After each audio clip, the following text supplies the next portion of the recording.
Welcome to the Mobile Workforce Podcast, where we sit down and have real conversations with business leaders that have been where you are. During these interviews, we'll dive into what it takes to improve systems and champion processes that maximize performance.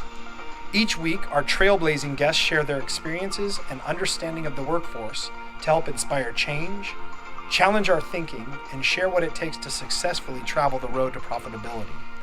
Now here's our host, co-founder and chief evangelist of About Time and WorkMax, Mike Merrill.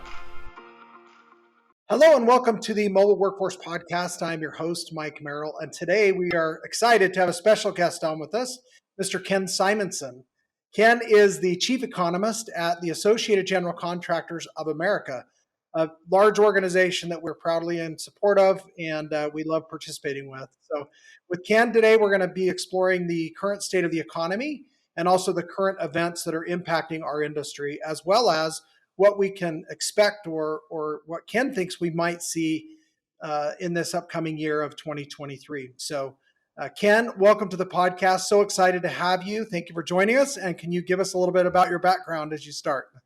Sure. Glad to be with you. Many of your listeners probably know AGC is the leading national construction trade association. We have a total of over 27,000 member companies, and it includes not just 6,500 general contractors, but about 10,000 specialty contracting firms and even more suppliers of equipment, goods, and services.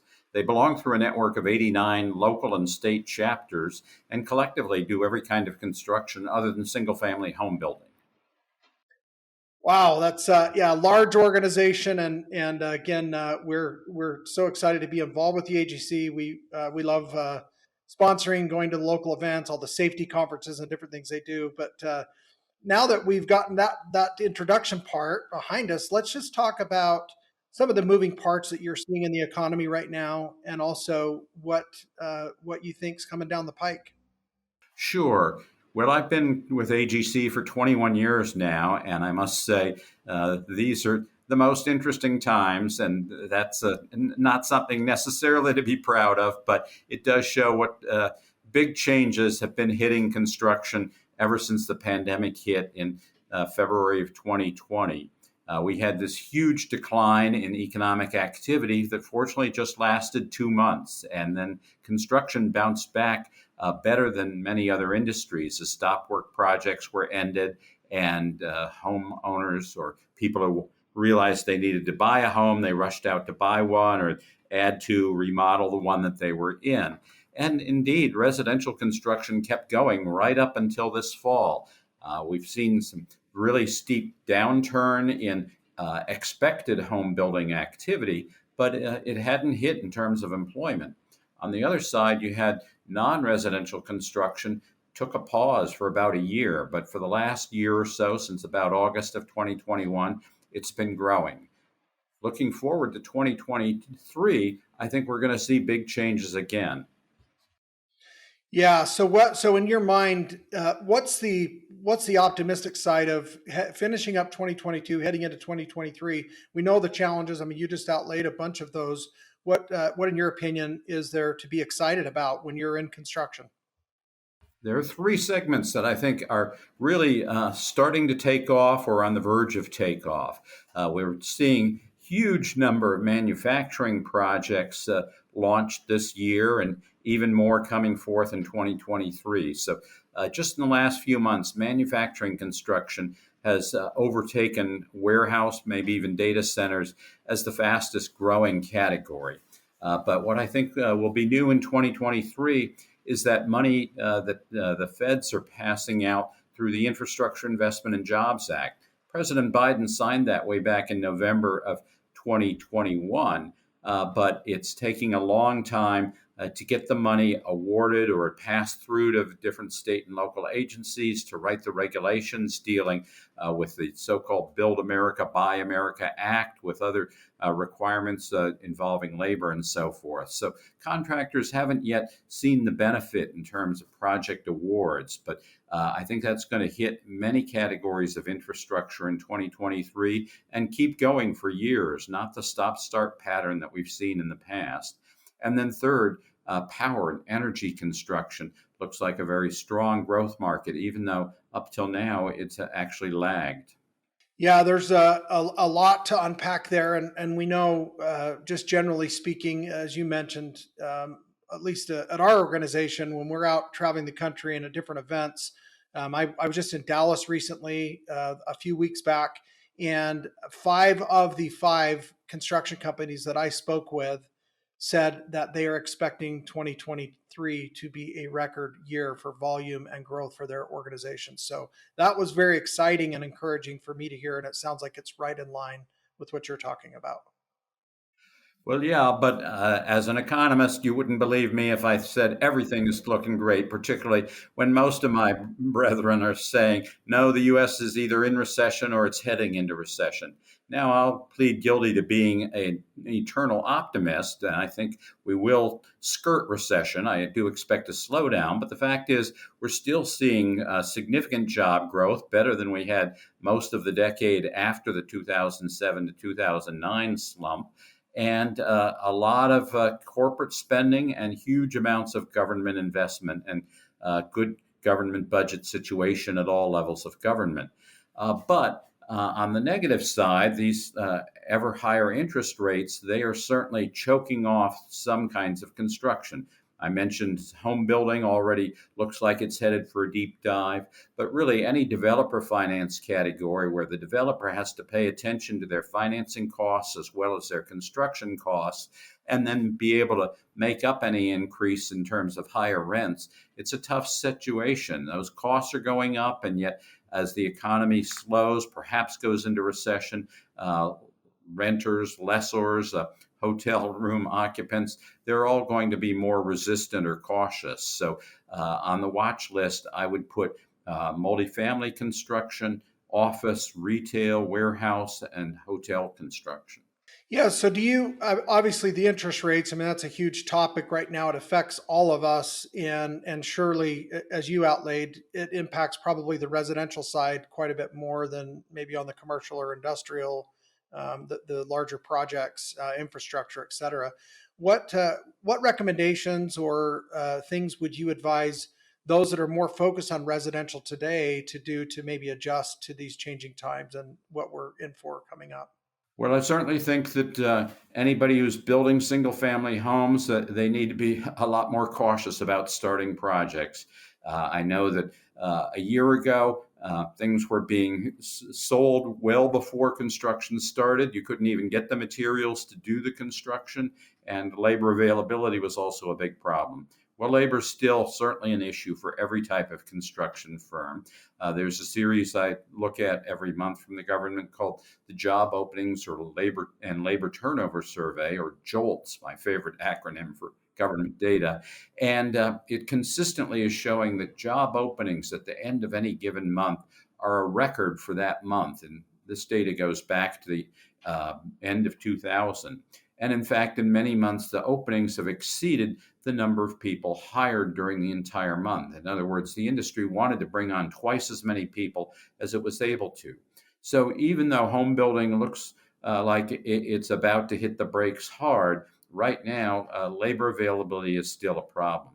Materials have gotten a lot better on the single family side, but people don't like to try to grab a falling knife, as they say. So people are holding off on buying stuff that's going down in price now because they think it may go down lower. So I guess my advice to anybody who's doing residential work is be very cautious about starting a new project, and also about the pricing on the materials that you're looking for. But I think the slowdown in residential will pay some dividends for non-residential contractors. It may free up some materials, some workers. Yeah, that's a great point. So obviously, one of the other things that we know was a real challenge the last couple of years has been the supply chain. Do you think those issues have stabilized quite a bit, and how do you feel about them in the near future? I'm hearing mixed reports that things like steel are suddenly getting much more available. I already mentioned lumber. Some lumber prices have come almost back down to where they were before the pandemic, in fact. However, cement is a rapidly growing problem. saw a report that the Portland Cement Association said that 43 states are now experiencing shortages of cement. So that means if you're putting up a building or laying mileage pavement for a new highway, you may have to stretch that out because you're only going to get a fraction of what you had last year. And if you're new to that market, you may not find a supplier at all. So that's a big issue. Electrical gear, particularly transformers now, very hard to get in many markets. In fact, some utilities are telling builders, we won't hook up that new house or building. We won't put the transformer out there on the pole outside because we're saving the ones we have in case there's yet another hurricane or fire that knocks out what we have. Wow, yeah, a lot of moving parts. So we've got some prices coming back down. We've got some that are still going up. We've got supply chain issues in some areas. Other things have gotten stronger. Again, certain markets are strengthening, and then the residential market, of course, is hitting the brakes right now. So a lot of movement. I think your point about the labor shortage and maybe some more skilled labor might become more available as residential slows down on the commercial side. So that's a great point and something I haven't really heard anybody else talking about much lately. What other things are you seeing, or what's the general vibe going on in your office and among those coffee talks and those things that you're having around the table? Well, the contractors that I've been running into, like the ones you talked to, are saying that things are really strong right now. Some of them have record backlogs, or they've been booking record revenue for 2022. But they all talk about labor availability. And I think this is going to be the longest lasting problem for construction.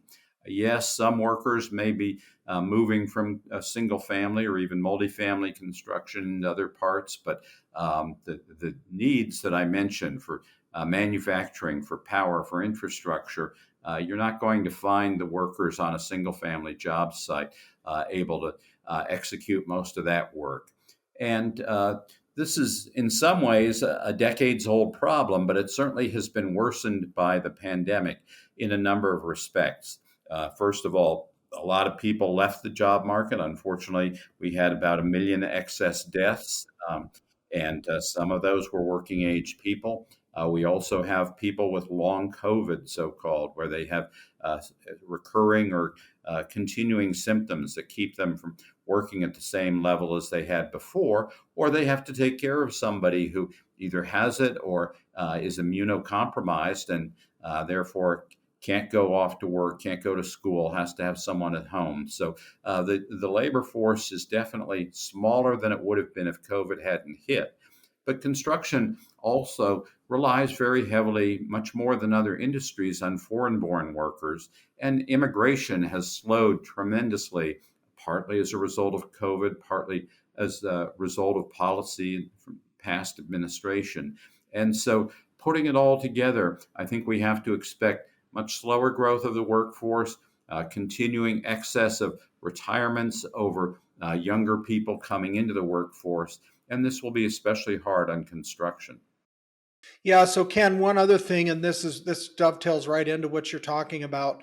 One thing that we see here locally, and we recently this last year had our local AGC training facility completed in the state of Utah, where I'm from, and I think 40+% of the materials and labor were donated by the local construction companies. I mean, just such an inspiring group of folks here, and just so proud to be a part of all of that and supporting it.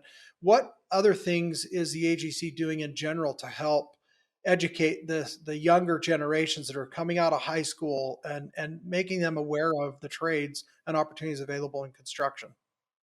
Yeah, you're right. It is inspiring to be associated with an industry where so many companies and individuals are generous with their time, rise to the occasion when disaster strikes, or take a longer view and recognize that you can't just complain about not finding enough workers now. You really have to get involved with your local school, your school district, your community college, your workforce development agency to make sure that there are training programs and that they're relevant so that people learn how to use the tools that are out there today, or hopefully the ones that they'll be able to get tomorrow.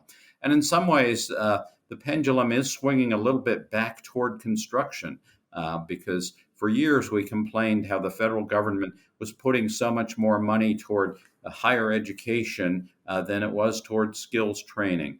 That's still an issue, but meanwhile, parents, guidance counselors, students themselves seem to be getting the message that, hey, you can get a really good paying job right out of high school or right after that first degree. You don't have to go through years and years of college. You don't have to commit to an office job, particularly these days when so called office workers may be working from home, as I am today.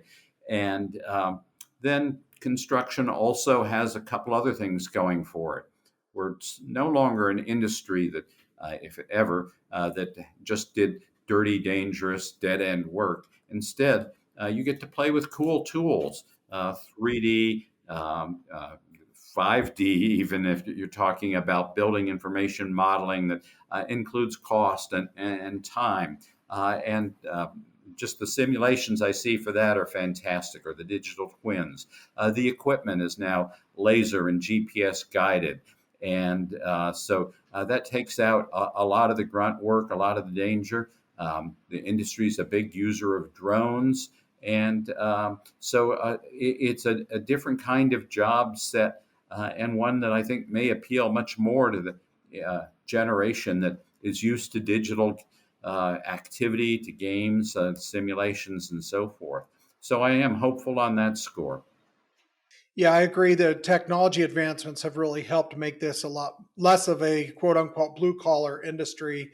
And we have some very smart individuals that are helping to run and manage these projects for us today that we didn't used to have. So back to the discussion on the recession. I mean, where do you feel like we are in relation to that, and where do you feel like things are headed in the next couple of years? Well, I'm hopeful both about the present situation and going forward. As I mentioned, we're still seeing a lot of job growth. The October job growth came in well over 200,000 jobs, and that's a very strong figure at a time when the working age population is just about stagnant. So we are getting more people to come off the bench, as it were, and take some kind of job. And indeed, construction employment has picked up. It's growing at about the same rate as the overall economy. So while the industry has a tough time in selling construction as a career at a time when we still do need people to be outside in all kinds of weather and starting work earlier than I like to get up in the morning. And other industries now say, oh, you can work from home or just come in whatever day of the week you want. And if you need to go pick up your kid at school, sure, take off. Whereas if you're miles from home or up on the 17th story of a building, that's not so easy to do, let alone if you're leaving your colleagues dangling because you're a crane operator or something. So, yeah, construction, I think, will continue to have a hard time. How have they responded? Well, to the extent they can restructure jobs, yes, but also they're starting to raise pay. Historically, the pay for so-called production and non-supervisory workers was 20 to 23% more in construction than in the overall private sector. That shrank to just about 16% as fast food places and local trucking and warehousing dramatically raised their starting pay. Well, in the last several months, construction pay has jumped faster than it has in the rest of the economy. So we're starting to get back to that historical premium, as I call it, that hopefully will draw more people back to construction. Yeah, so many great points there. One of the other areas, of course, we have educating the youth and trying to get more of them involved younger. And I love your point on the wage increase and the great living that these young folks can make in an industry that provides incredible services that we all need and I think often take for granted. But what about another organization or organizations like it? We like to again get involved and have guests on from NAWIC, National Association for Women in Construction. What is the AGC doing to help promote and help women to join our workforce and help on these projects where they can be so valuable and impactful and also help fill this void in shortage of capable management, leadership, and resources.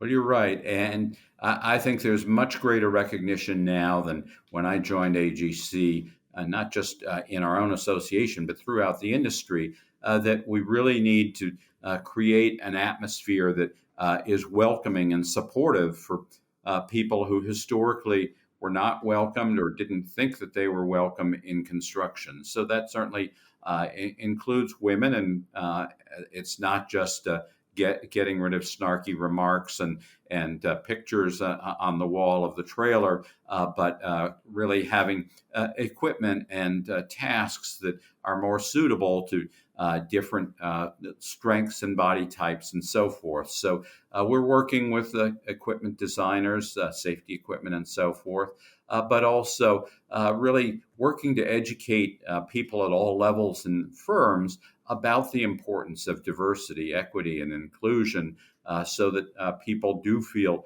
welcome and not shunned. There's still way too many ugly incidents, whether it's nooses or sexist remarks and behavior. But I think that the industry is at least slowly getting the message. I know the leadership that comes to AGC events is very much committed to this, and our chapters also are really pushing hard on this. Yeah, I mean, I'm seeing it, I'm hearing about it, I'm watching it unfold, and it's definitely improved a great deal. I was a general contractor and started in construction early in my career, going back about 30 years ago, and yeah, I've seen just an immense number of changes in all of those regards. So it's refreshing to see, and I can't think of a time that we've needed it worse than now when we have such shortages. Well, that's right. And so I'm glad to hear that you're seeing it as someone who's actually been out there in the field yourself. So that's comforting to me. Well, that's wonderful. So what, as far as the AGC goes, I think most of our listeners are familiar. I don't know that they're all members. They're probably not all members. What are some benefits and things that they can plug into that are available by the AGC that maybe they're missing out on? Yeah, well, I'm always glad to educate folks about what AGC offers.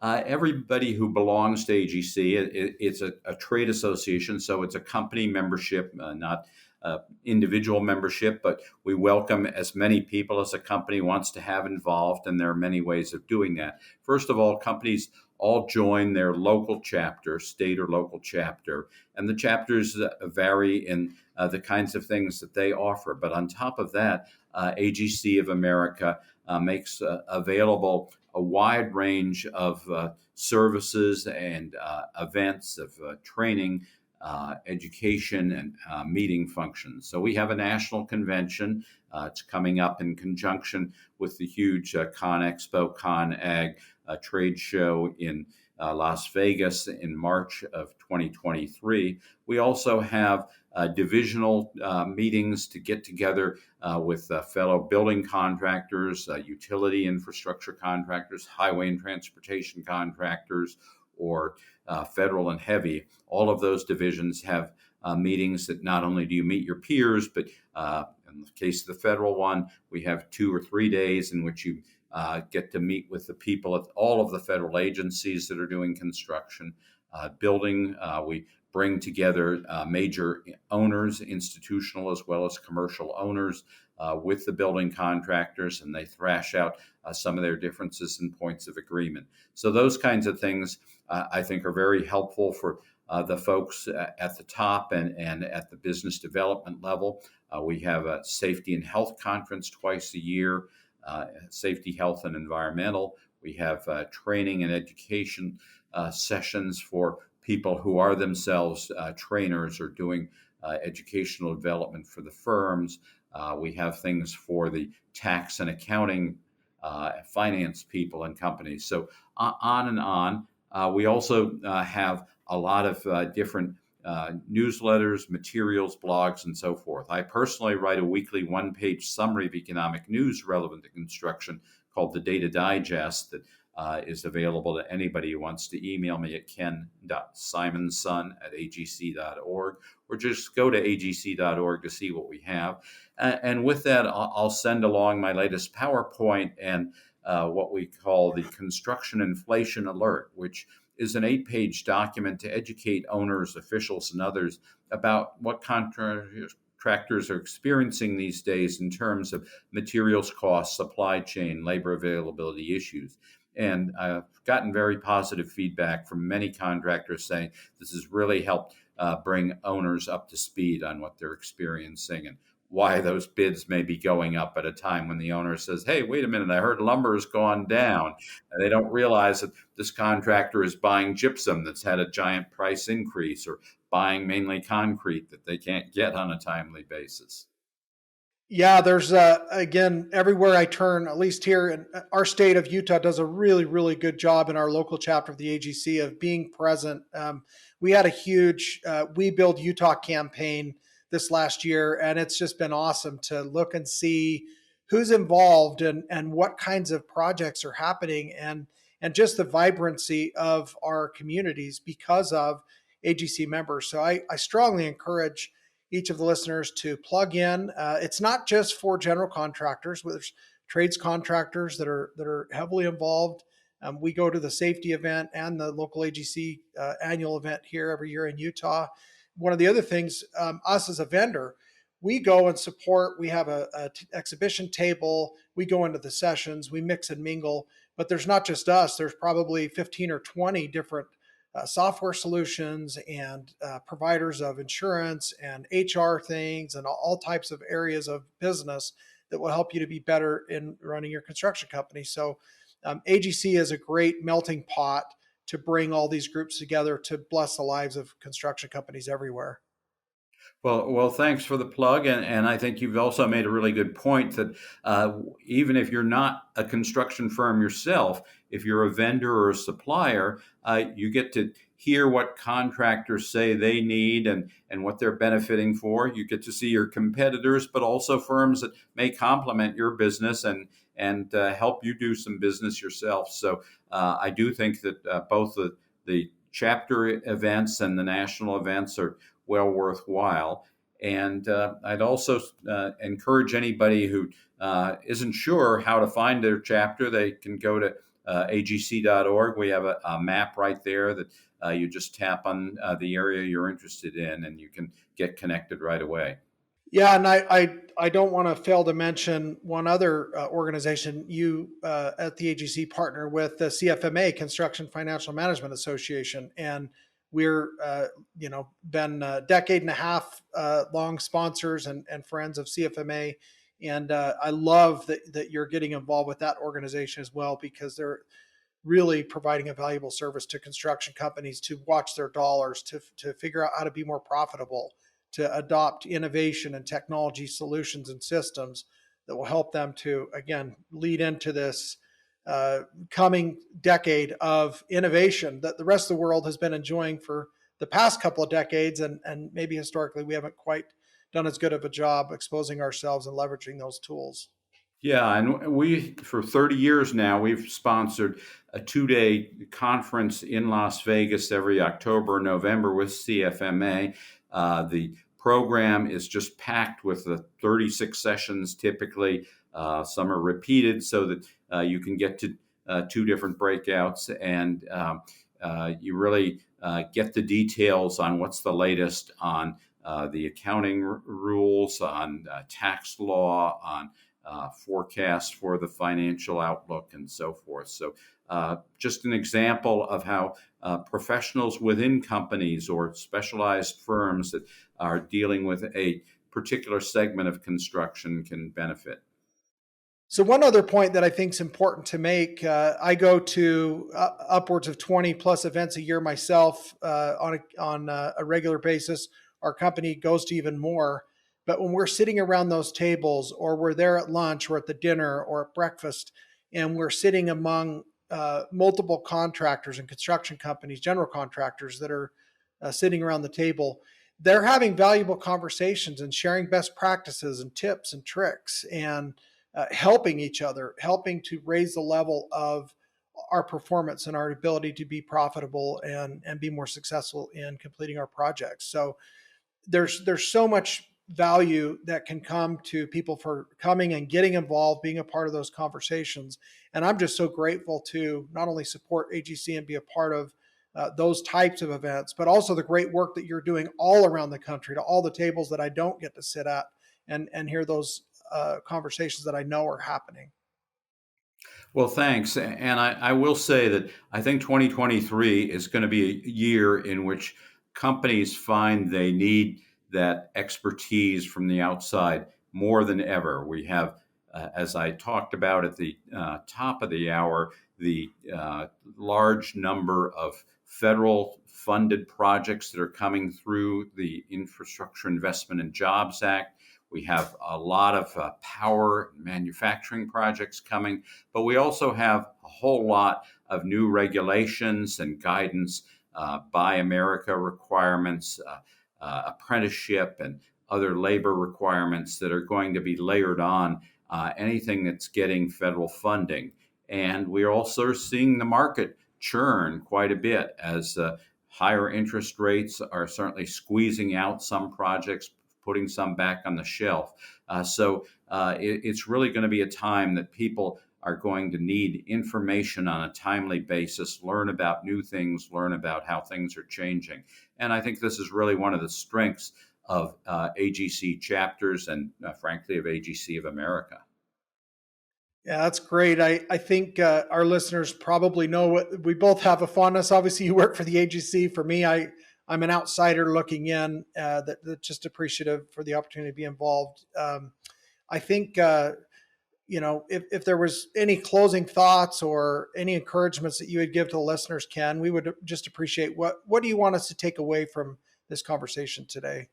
Well, just to recap, I do see a lot of opportunity coming ahead in 2023, particularly if you're involved with the manufacturers, with any kind of alternative energy, whether it's producing wind or solar, the components for it, or the installation of utility scale electricity storage or charging stations. We're going to see tens of thousands of battery charging stations. And then carbon capture is a whole new area that I think will open up opportunities.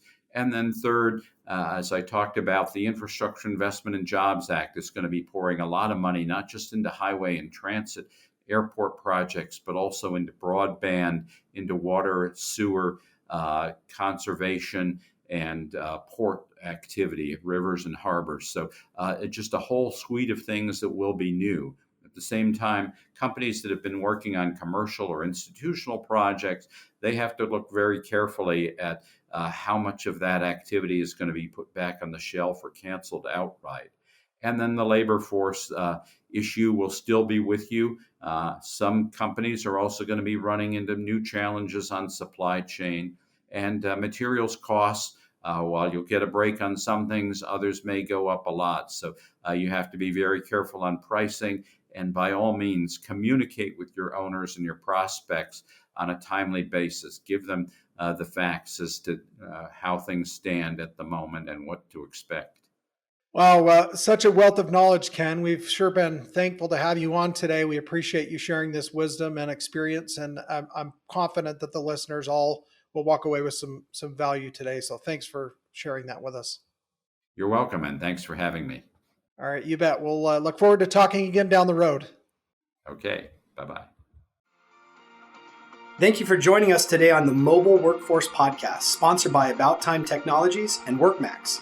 If you liked the conversation we had today, or were able to learn anything new or helpful, please make sure to follow us on our WorkMax page on LinkedIn and on Instagram at WorkMax_. And subscribe to the show on iTunes or your preferred podcast platform so you will never miss another insightful episode. Also, if you enjoyed the podcast, please leave us a 5-star rating and review and share the show with your friends and colleagues. Your support means the world to us and will allow us to continue providing impactful information with others looking to improve their results in their business and, in turn, their life.